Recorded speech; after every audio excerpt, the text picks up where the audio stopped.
Good morning 8th class. ये हमारा संस्कृत का पीरियड है। पाठ नंबर 10 परोपकारिणी वृक्षा।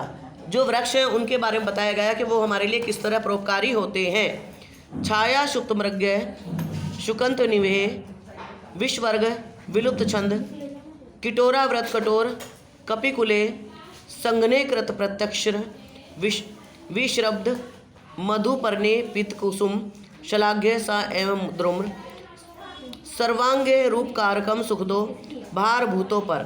वो कहते हैं जिसकी छाया में मृग सोते यानी कि पशु सोते हैं पक्षियों के समूह से व्याप्त, जिसकी छत विलुप्त सी हो गई, जिसका कोटर होता है पक्षियों के रहने का, पेड़ में जो खोखला स्थान होता है, कीड़े मकोड़ों से घिरा हुआ है,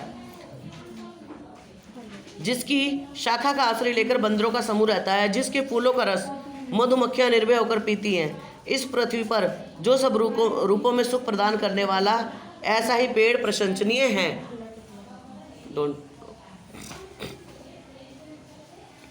अस्मिन् संसारे परोपकारे एवं एतादृशे गुणों विद्यते येन मनुष्येषु जीवेषु वा सुख वर्धते।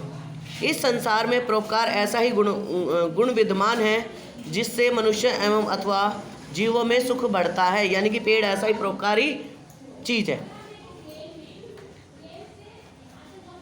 वा सुख वर्धते समाज सेवाए भावना परम दुखे सहानुभूति च परोपकारे एवं भवति प्रकृतिरपि परोपकारे में शिक्षति। इसमें ये क्या है, समाज सेवा की भावना और दूसरों के दुखों को दूर करने के लिए सहानुभूति परोपकार होती है। प्रकृति भी परोपकारिता को ही सिखाती है। प्रकृति भी कहती है कि हमें परोपकारी बनना चाहिए। अपर शुष्क निरुपारक वृक्ष भूमो भार एवं अस्ति। इस जैसे कि दूसरा सूखा और उपकार रहित पेड़ दूसरों पर बोझ होता है। यानी कि अगर पेड़ सूख जाता है या ऐसा व्यक्ति जो परोपकार ना कर सके वो दूसरों पर बोझ कहलाता है। पेड़ तो सूखकर भी परोपकारी करते हैं, जलकर और लकड़ियां देते हैं ईंधन के लिए और फर्नीचर के लिए।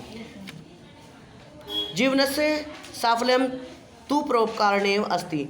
जीवन को सफल करने के लिए परोपकार की आवश्यकता होती है। एवं हिम व्यामापि यदि शुष्का निरुपकार का भमेव तदा केवलम भूमो भारभूमा एवं भष्यामि।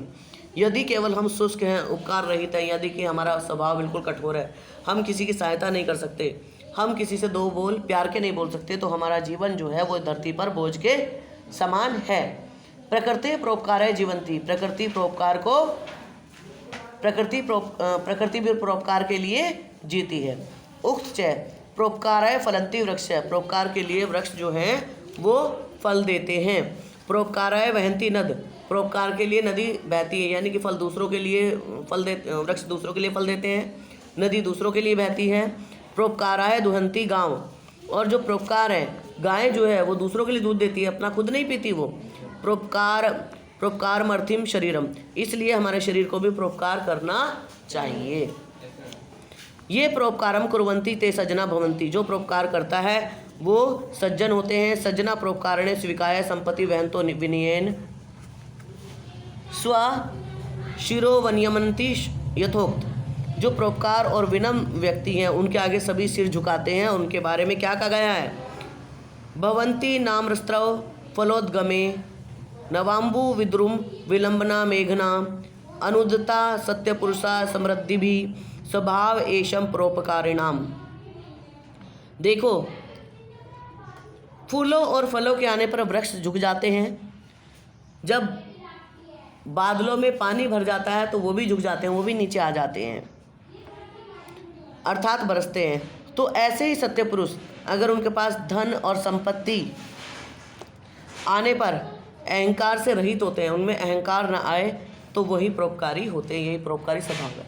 तो जिस तरह मतलब हमें अगर हमारे पास सब कुछ आ गया तो हमें ऐसा नहीं होना चाहिए, चौड़ा नहीं होना चाहिए, हमें नज़र सामने रखनी चाहिए, विनम्र होना चाहिए, दूसरों की सहायता करनी चाहिए।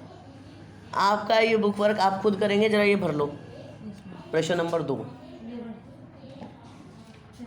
कपिकुले प्रशंस्य कृत स्कंधे विश्रब्द कुसुम मधुपे।